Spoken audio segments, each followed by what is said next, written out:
Hello everyone, welcome to my YouTube channel. Today I want to look at Gosford School of Arts building as part of my Gosford history series. So in 1886, Gosford's numbered residents was over 1,000, the newspaper was in curriculum, and plans were being made for a School of Arts building to be constructed. Tenders were advertised in the Gosford Times, the 14th of August edition, and 2 years later the Gosford School of Arts was built on the corner of Man Street and Georgiana Terrace by Jack Sawyer, Sid James, Reg Young, and H.R. Crichton's father, although the architect is unknown.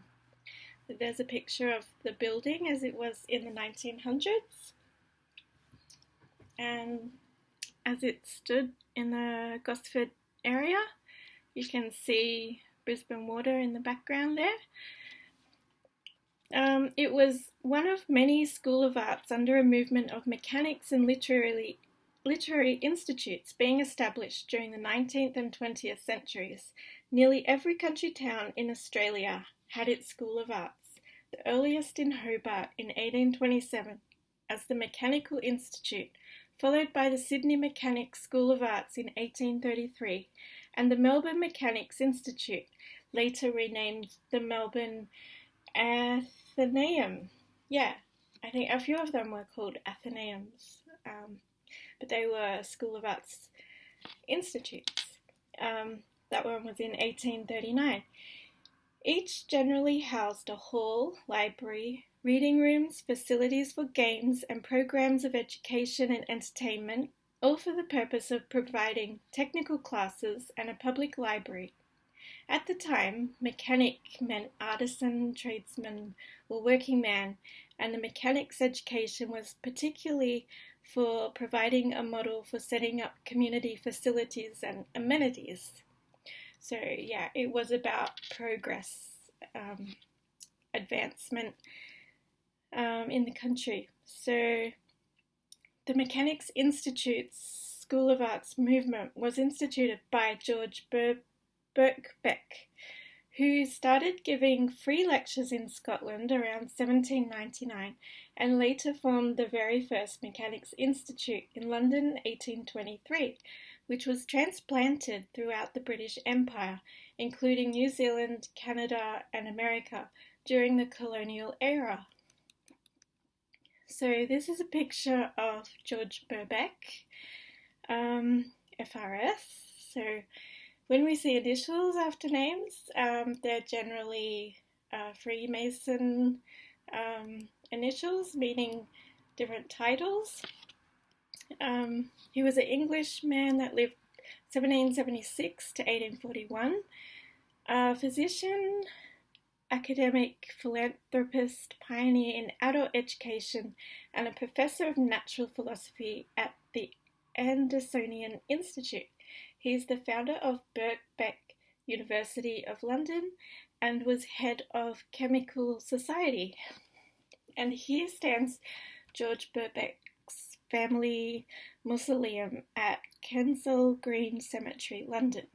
So you can see that it has the triangle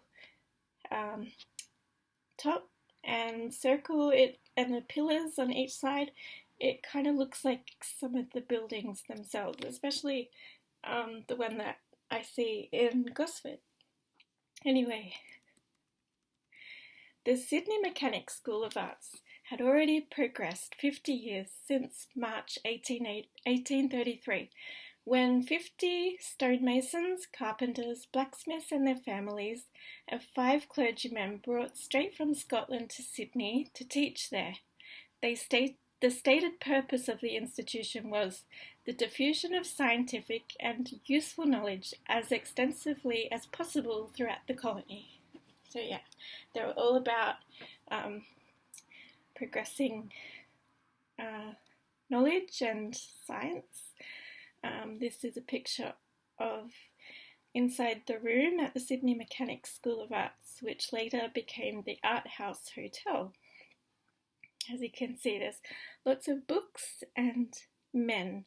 A lot of these places were specifically for working although women did visit these places, and it was for the general people of each country town. So yeah, this is the one at Gosford again.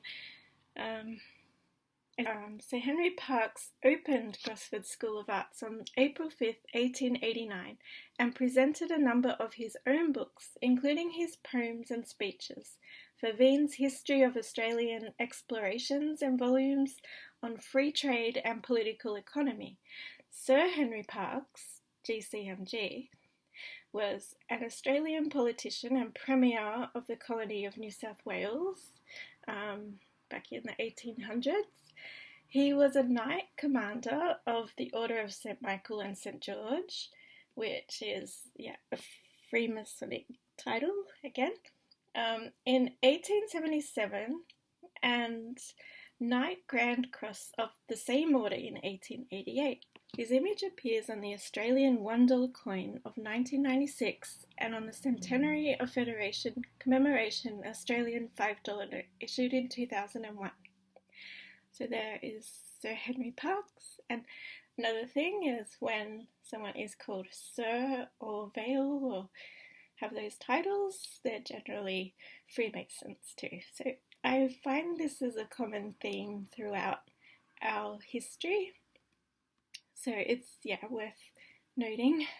So the opening was only a few years after Henry Parkes had established the Tenterfield School of Arts in 1882, to which he returned to deliver his famous Tenterfield oration in 1889, ultimately led to the Federation of Australia. That's a picture of the Tenterfield School of Arts building, and that's a plaque on the building there to acknowledge Sir Henry Parkes' action of the Federation movement, saying whether the time had not now come for the creation of this Australian continent of an Australian government. Anyway, the Gosford School of Art building was comprised of a first-class library room containing about 808 volumes of books, a reading room supplied with the latest newspapers and periodicals and chess and draft tables, a large meeting room for free use of the public, and chambers used by the Municipal Council and the Oddfellows Lodge. On the street level, the spacious hall was able to seat 250 people, along with roomy stage and piano, as well as scenic views. We'll be able to look out to see the beautiful Brisbane water and hills all around the Gosford area, which is quite pretty.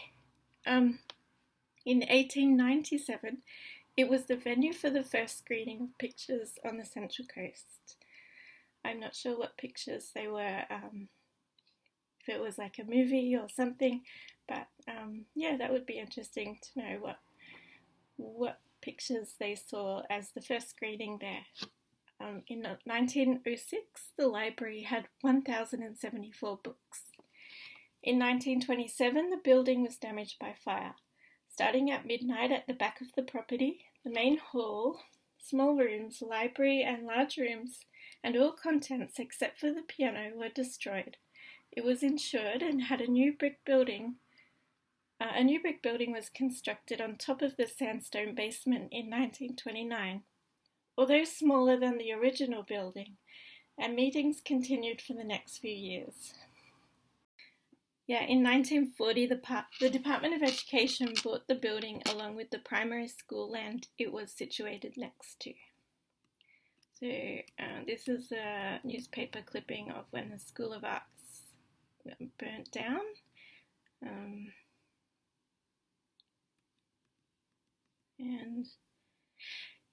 This was a picture of it printed in, it was part of the Freemasons' history, and you can see that's the old building where the meetings used to meet, and they called it Lodge of the Rising Sun. And that's another picture of the basement wall, which actually had the council chamber printed. You can kind of just see it still there, because that was the basement that wasn't completely destroyed, which they built on top of, and they used the common red bricks to build the brick building that now stands today. These are just a few newspaper clippings at the time about meetings. And then September 1991, a special education support centre has since been in operation in the building. So today the Gosford School of Arts building stands dwarfed by the contemporary Australian Tax Office behind it and a commercial tower beside it on the other side. Yeah, that's what it looks like today. You can see entryway, pillars, and the black and white tiles. That's the back of it. Yeah, as you can see, it's quite smaller than the original building. And yeah, this was just a few things in the news. The former Gosford School of Arts to begin a new chapter as cafe and office space. So a lot of people rallied to kind of keep this building as heritage. They put things up to show its significant history and that it was worth keeping. So this sign now put there, I guess, by the Gosford Council. It begins with saying that the traditional custodians of this place are the Darkinjung people, and it has the history in point form there, which we've just discussed. But I noticed that the School of Arts History Board,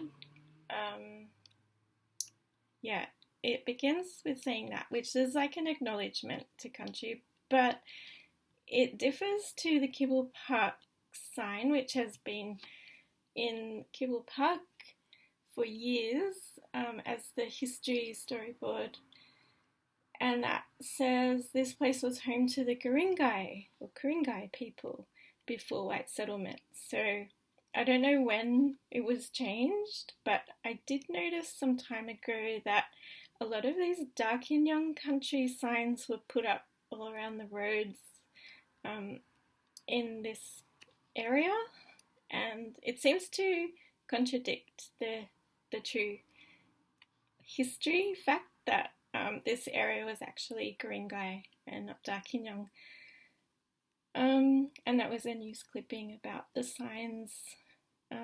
New signs have been erected around the Central Coast telling us this is Darkinjung land, and that's saying where they are, and that they're showing that this is like a good thing and a positive significant event in the healing process. But I've heard otherwise from the traditional custodians who don't agree. But anyway, this one says about the signs being misleading. Road signs appearing recently around the Central Coast reading Darkinjung country are misleading. According to Wikipedia, the Darkinjung tribe were further west, as you can see on this map here. Gosford is around the middle, and here, this is in Ku-ring-gai area. Darkinjung is further west, so it's a little bit, maybe it's a lot misleading, so I don't know. Anyway, that's just a little bit about the sign that is in place at the Gosford School of Arts building. So another thing I noticed, and you can see the ATO building behind and the commercial tower there as it stands today. Another thing I noticed is this tall palm tree, and so these phoenix palm trees, there's a lot of them around the area. This one stands prominent on the roundabout corner where the building is, and there's another one about 500 metres straight down Mann Street opposite the Gosford train station at Burns Park. And yeah, I've come to know that these palm trees are known as markers of Freemasons, and it seems to be a common theme, so I just thought I'd note that as well. This is the other palm tree that is 500 metres down the road opposite the train station. Another thing, because a lot of symbolism comes up and people see it like they don't take too much notice because it's like everyday kind of like sight. But when you know that there are symbols put in place for a reason, you kind of notice them all the time. You can't unsee them. So when I was looking up about the history of the School of Arts movement, I saw another symbol on the website page, the Freemasonic handshake. And you see a lot of these symbols in cemeteries as well on the headstones, which shows Freemasonry. So I've put here that it appears that the Freemasons were very influential in the progress of Australian society and had a lot of involvement in towns all over the country. Their signs are recognisable when you know what they are, even in details of buildings such as a triangle means concept of three, and perfection. The circle is the rising sun, and then enlightenment. Pillars to store and protect knowledge. Black and white squares are the duality of human life and balance of good and evil. The palm tree is an emblem of victory. So these people, they definitely had an agenda, and it's good in a lot of ways, but there's also that underlying motive to kind of take control, which now has become very evident. I was taking a video of the sign when I was there a while ago. I'll show you. It was established in 1888 and said it was rather an imposing structure. Now, if you look at it, it went back further than what it does today. But, it's built on this corner on the side of the hill. Looks like it could have been a bit mud flooded. But that's another thing. Okay, the building comprises a first-class library room containing... Oh, there's a rat. There's lots of rats around here. There's a bin over there and they live in it. But anyway, okay.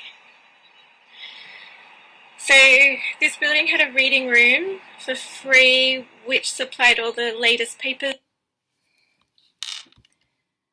Okay, so that's all I have.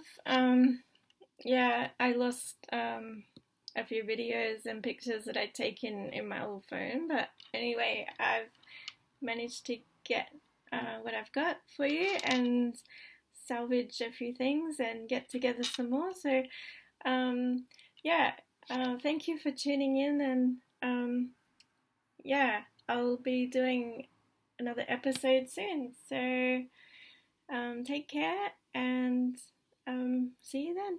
Bye.